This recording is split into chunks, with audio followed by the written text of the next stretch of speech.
feel it now. It's all around me, a silent voice I can't deny.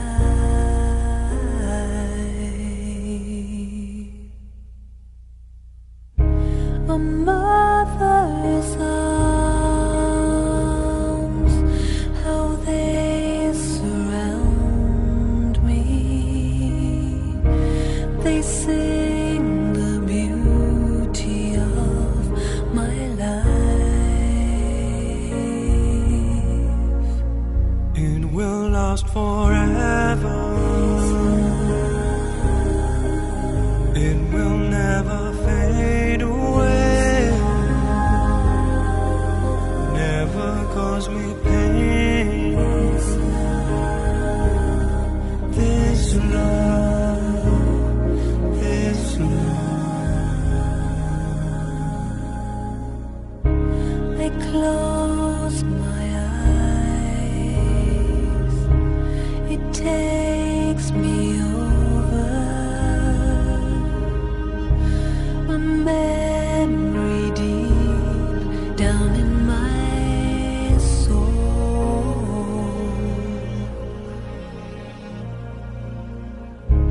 and safe from harm to be beside you. A light will shine upon the world. It will last forever. Om Shanti, 23rd December 1987. This is the continuation of yesterday's Avyakta Murli. So are you Brahmins or mixed? You are not those who put your feet in both boats. So Brahmin souls are souls who have incarnated. In any case, what do souls who come as incarnations, who are well known as incarnations, come here for? They come to bring about elevated transformation. So what is the duty of you incarnations? To transform the world, to change night into day, to change hell into heaven. You have incarnated to carry out such a big task, that is, you have become Brahmins for this. You remember this work, do you not? The concept of avatar is very, very specific to Hindu philosophy. Avatarvad, avatarhood, which says that the Supreme Being incarnates on the earth. Whenever there is irreligion, whenever irreligion gains the upper hand and the religion deteriorates,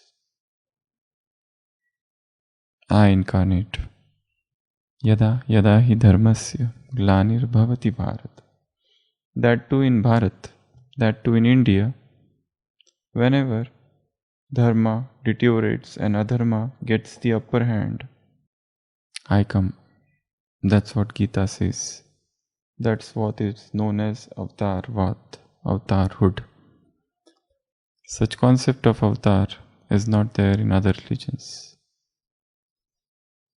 They talk of messengers of God. Islam has got how many messengers? 2400 messengers. Jainism has got 24 Tirthankaras. Jewish philosophy has also got messengers. Christians have got Son of God, the only begotten Son of God. So from time to time the masters come, they are ascended masters. They come down and they bring about great transformation. They bring about upheaval on the surface of the planet, and there occurs a spiritual revolution. and the prevailing circumstances change for the new. So this has been happening from long time. But there's a problem in this philosophy. So whenever an avatar descends, people say, he is avatar, not we. So he is avatar, so he will bring about change, not we. He is son of God, not we. He is Tirthankara, not we. He is Buddha. He can do that, not we. He is special soul, I am not. There's a problem in this philosophy. What problem?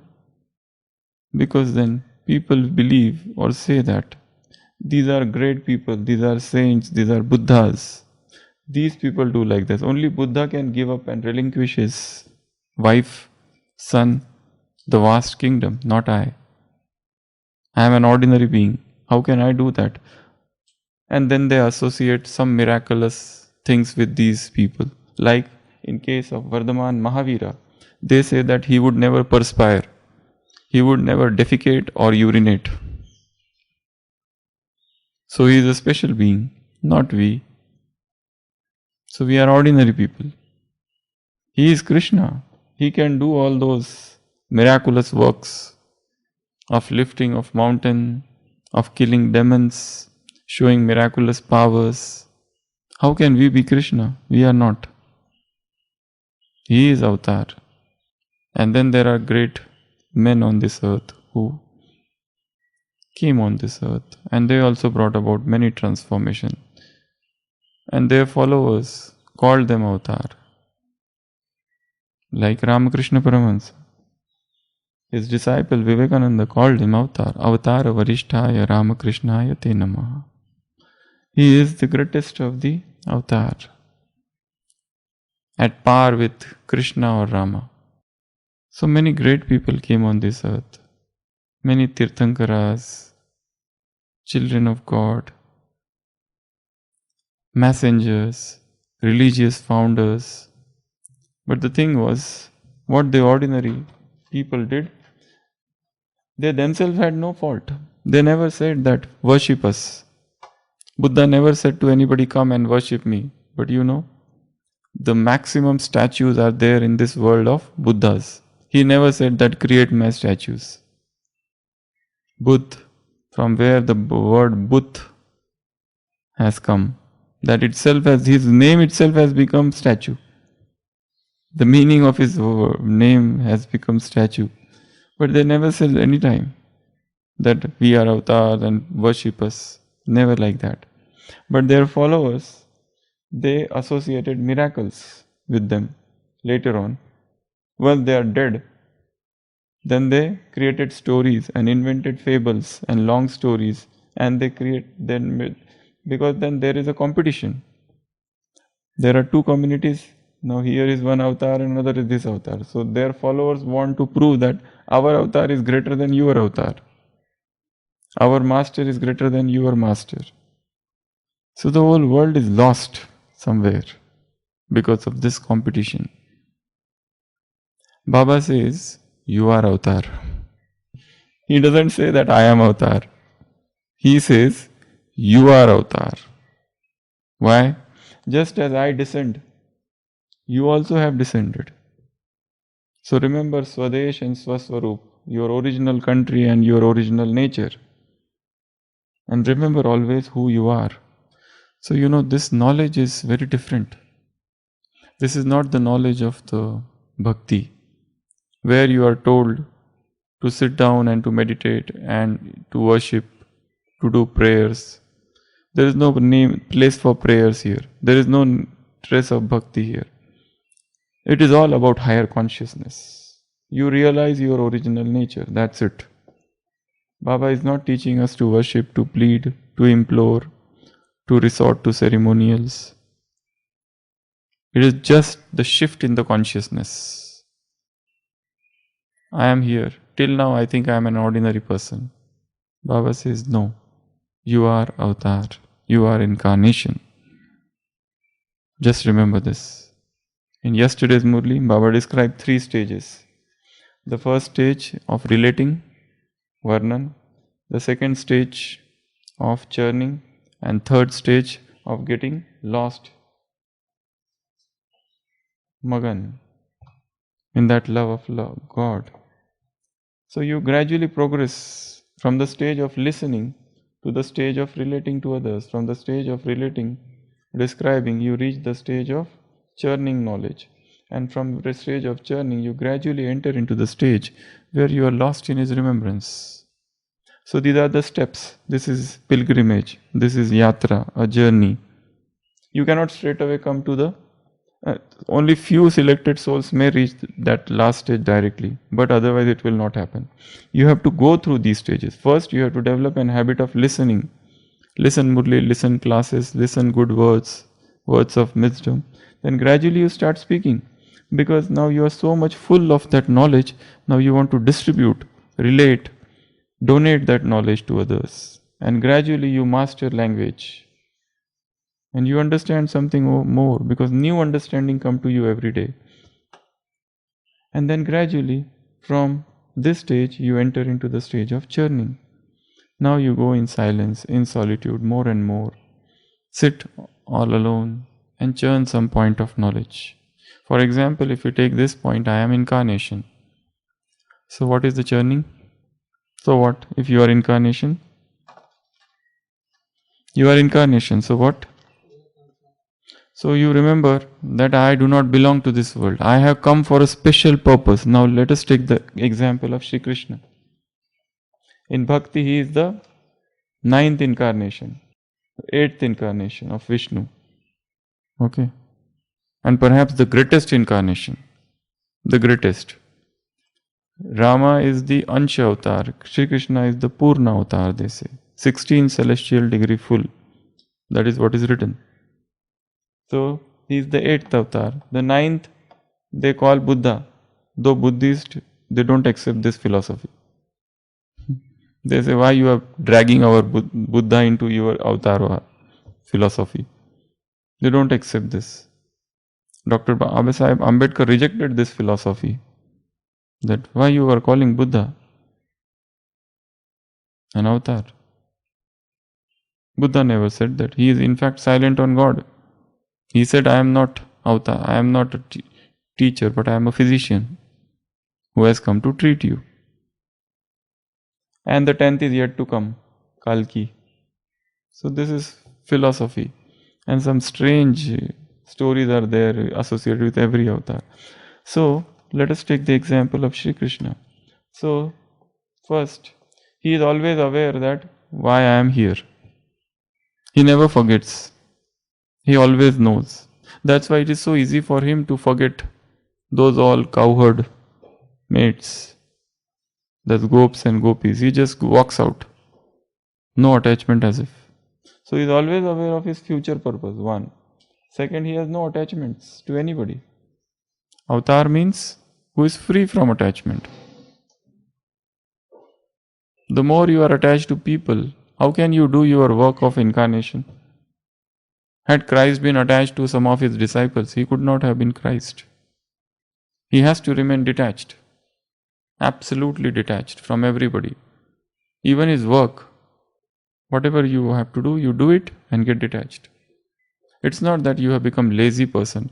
On the surface, you are extremely active, working and working and working, and at the center, no business with anything. You have nothing to do with anybody. Even your work, your job, your seva. Internal, that point of detachment is there. So, avatar means no attachment. Avatar means remember his aim, why I am here. Avatar means, yes, powerful, capable, okay. What else? Attachment, no attraction, okay. Fearless. He has come for a purpose, aim is there. So he always remember that I have come for this purpose. Then, what else? Okay. So, he is knowledgeable and loveful. He knows every aspect. In fact, he is Sakshi. He is a detached observer. If you see, Shri Krishna is the only actor, only character in entire Mahabharata who is happy all the time. No matter what is happening. People are dying, people are getting injured. Is he anytime unhappy? No. That Kunti is crying for her son, but is he crying? He doesn't cry for anybody. For him everything is play. And whatever he does, that also is a play. He is Leela. For them, this is a beautiful word Hindus have invented, Leela. No other philosophy in the world has got such a word, Leela. Jesus Christ doesn't do any Leela. Mahavira doesn't do any Leela. It is Krishna and Rama who are doing Leela here.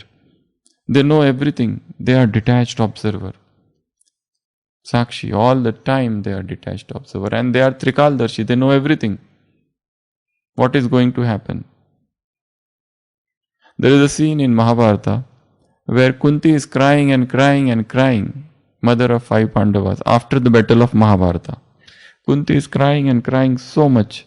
So Krishna comes and says, "Why are you crying, sister?" She says, "Why not to cry?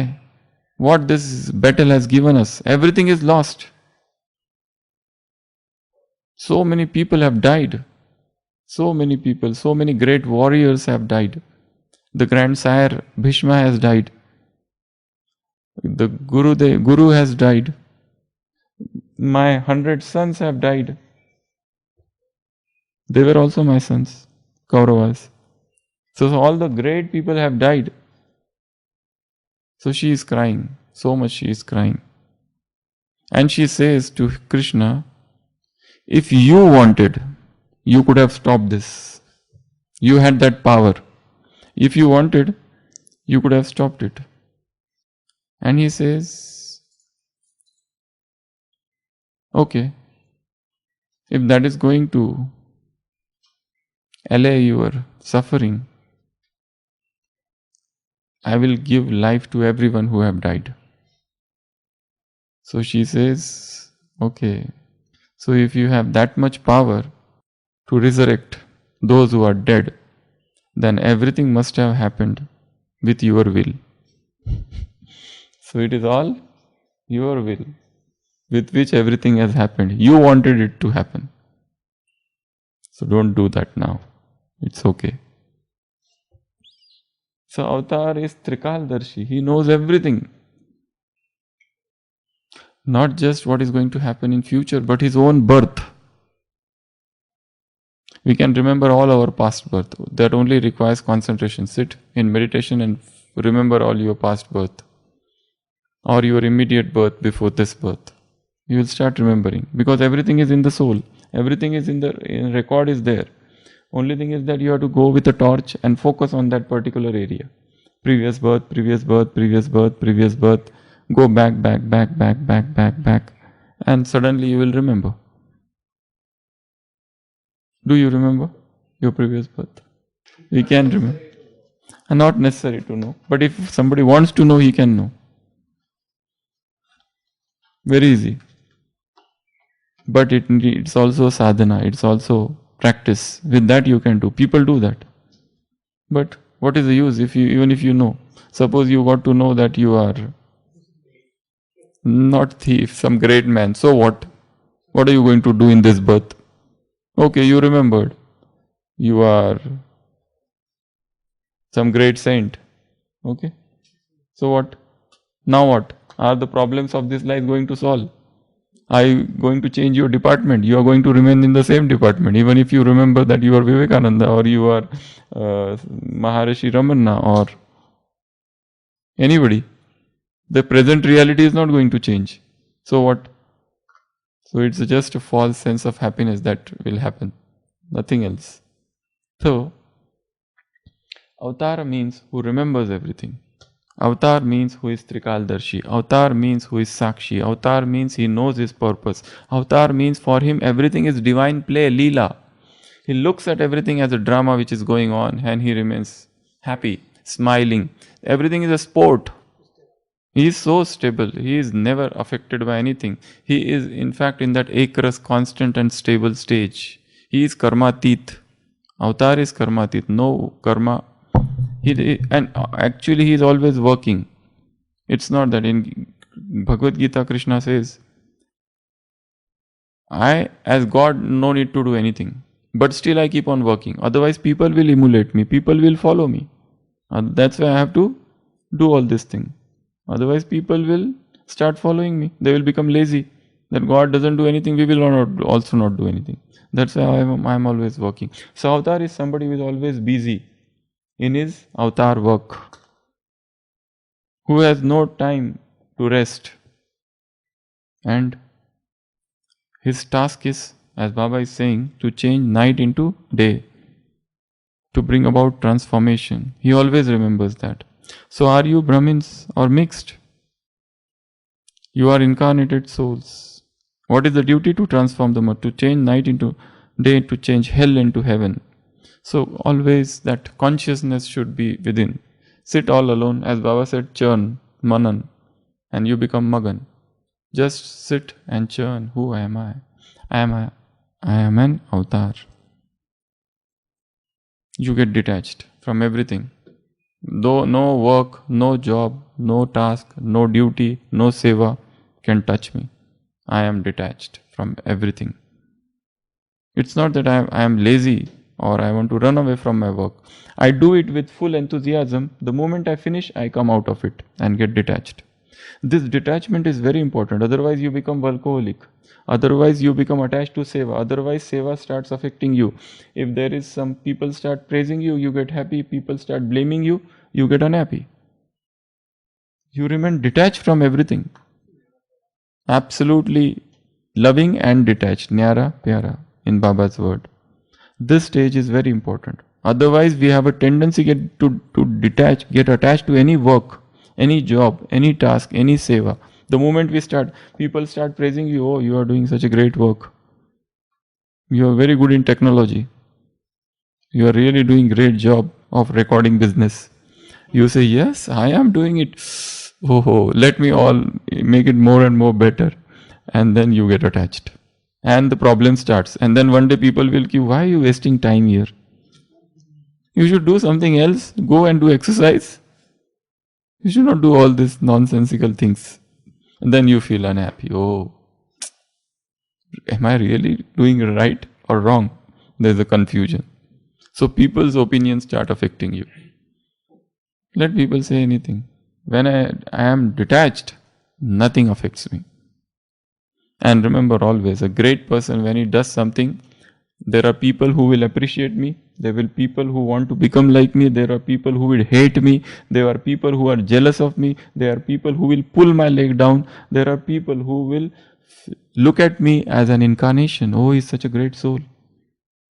There will be 100 varieties of people, 100 reaction, 100 comments, positive comments, negative comments, poisonous comments, everything. But I have nothing to do with any one of their comments. I am here, capsulated, cocooned, insulated in my own higher spiritual self. Om Shanti. Om Shanti. So you are Brahmins or mixed. You are not those who put your feet in both boats. You are those who put both feet in one boat. So Brahmin souls are souls who have incarnated. In any case, what do souls who come as incarnations, who are well known as incarnations, come here for? They come to bring about elevated transformation. So, what is the duty of you incarnations? To transfer the world, to change night into day, to change hell into heaven. You have incarnated to carry out such a big task, that is, you have become Brahmins for this. You remember this work, do you not? Avyakta Murli, 23rd December 1987. Om Shanti.